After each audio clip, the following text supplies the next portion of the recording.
Welcome back, Raider Nation. Before we get into the video, I first want to say thank you guys so much for the recent support.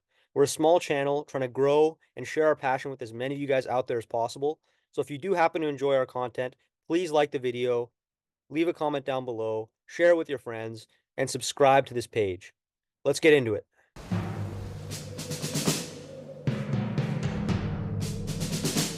The autumn wind is a pirate, blustering in from sea. With a rollicking song he sweeps along, swaggering boisterously. His face is weather-beaten. He wears a hooded sash, with a silver hat about his head, and a bristling black mustache.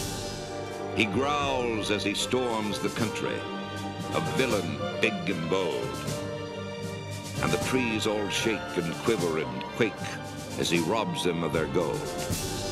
The autumn wind is a raider, pillaging just for fun.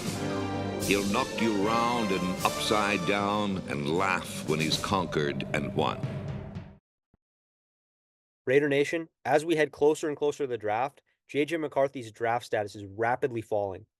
Now, I want to preface this by saying this has nothing to do with anything JJ McCarthy put on tape or any change in his football evaluations, but it's merely about how the draft board is shaping up leading into this year's NFL draft. Now, we all knew that JJ McCarthy was once considered a consensus top 5 pick in this year's draft. Experts out there had him going from number 3 to number 5. That was sort of his sweet spot. He could have gone to New England Patriots at number 3. A team could have traded up to number 4 with the Arizona Cardinals and grabbed him, or the Vikings were rumored to trade up to number 5 with the LA Chargers and grab him there. So 3 to 5 was once considered his sweet spot, but I think that's completely changed, and I'm going to get into why. So first, if we look at the number 1 to 4 overall picks, I think that's pretty much set in stone right now in terms of the players that are going to be picked. Number 1, it's obviously going to be Caleb Williams. Number 2 and number 3 are interesting. I think it's going to be some combination of Drake Maye or Jayden Daniels. So I don't know what the Commanders are going to do, but depending on what they do, I think the Patriots are going to take the other quarterback, whether it's Drake Maye or Jayden Daniels. So if the Commanders take Daniels, the Patriots are going to take Maye and vice versa. And at number 4, the Cardinals were rumored to looking into trading down in the past, but I think the way it's shaping up now, I think they're just going to grab Marvin Harrison Jr. at number 4. They don't want to overcomplicate things. He's the best receiver prospect we've seen probably since Calvin Johnson. So I don't think they're going to, overcomplicate things. They're just going to take him. So that leaves us with number 5, which a lot of people, like I mentioned, thought that the Vikings are looking into trading up with the Chargers, which seems logical. I know Mel Kiper even had that in his mock draft, and I've consistently believed in that notion. But the reason why I think this has changed is some recent news has come to light from Mike Florio of NBC. He said that Jim Harbaugh wanted that Minnesota job a few years ago, and that was common knowledge. But the thing that's new about this is Mike Florio reported that Jim Harbaugh has a personal vendetta against the Minnesota organization. He doesn't want to go and give the Vikings his prized possession in JJ McCarthy because they didn't want him. They humiliated him because, he made it clear that he wanted to come back to the NFL a few years ago, and they shut the door right in his face, and they didn't want him to be their head coach, and they went with Kevin O'Connell. So I don't think that Jim Harbaugh wants to make a trade with the Vikings. He'd rather just sit at number 5 and take a Malik Neighbors or a Joe Alt and just take the best player on the board rather than give, a team that he doesn't personally like his prized possession, JJ McCarthy. So let's say the Chargers pick a player. Let's say they pick Malik Neighbors at number 5. The next best spot for JJ McCarthy, I think it would be the Vikings at number 11. The Giants, they might need a quarterback, but I don't think McCarthy can handle the New York market. They saw personally what happened with Zach Wilson, in their own stadium. I don't think they're going to make the mistake of picking him.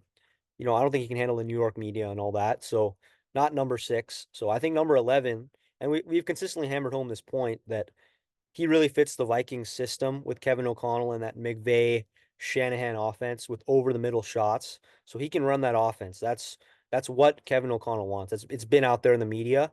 But the reason why this is interesting and the reason I bring it up on this channel, which is obviously a Raiders channel, is Antonio Pierce has mentioned that he likes JJ McCarthy. Now, this could be a smokescreen. I don't know how much truth there is to this, but he said that JJ McCarthy is a top 3 quarterback in this NFL draft. That's a direct quote. So if that's true, I think there's an opportunity for the Raiders to go and trade up for McCarthy because when you look at the teams from, I believe, 8 to 9 to 10.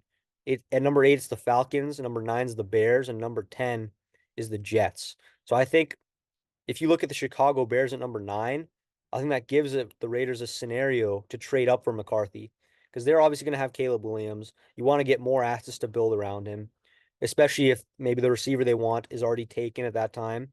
So maybe you go and trade up with the Bears. We've already had history with their organization, obviously trading Khalil Mack. So that could be a scenario if we trade up for McCarthy at number 9 in front of the Minnesota Vikings. Now, personally, I would not want this scenario because I believe you can get better quarterbacks later on down the draft. One being Michael Penix Jr., that you could get at 13, or trading down later in the first round or even early second round. So that's probably the scenario that I would prefer as a Raider fan. But there's definitely some truth to the fact that JJ McCarthy is slipping a little bit. And it's going to be interesting to see what the Raiders do. You know, I know a lot of you guys out there want Aiden O'Connell to be the quarterback of the future. And, I don't dispute that. He went 5-4. He has some upside there. But, is he the guy to win you a Super Bowl? I think the jury's still out on that. So maybe you go offensive tackle or corner to, beef up the roster and support the quarterbacks you already have in that room. Or you go swing for the fences and take Michael Penix, who I think has probably the highest ceiling of any quarterback in this draft, including Caleb Williams and possibly including Jayden Daniels, just because of the arm talent he possesses. So JJ McCarthy, is he going to be better than Aiden O'Connell? I don't think so. I don't think he's better than O'Connell now. And I don't even think his ceiling is as high as Aiden O'Connell. So I wouldn't be personally okay or happy with this scenario. But Antonio Pierce is, he's put this out there that he likes McCarthy. I really hope that's not true, and I hope it's a smokescreen. But we're gonna find out, Raider Nation. The draft is only 9 days away. It's crazy. It's creeping up on us. So on this channel, we're gonna have you guys covered all things draft, all things free agency, everything, scenarios, mock drafts, analysis, whatever it is. The Silver and Black Attack's gonna have you covered. And like I said before, we're trying to grow this channel and reach as many of you guys out there as possible. So doing those 4 things: subscribing, liking the video, commenting, and sharing with your friends. Those things are free for you guys, and it means a lot to us to help us expand and grow this channel. So, yeah, Jahan signing off. Thank you guys.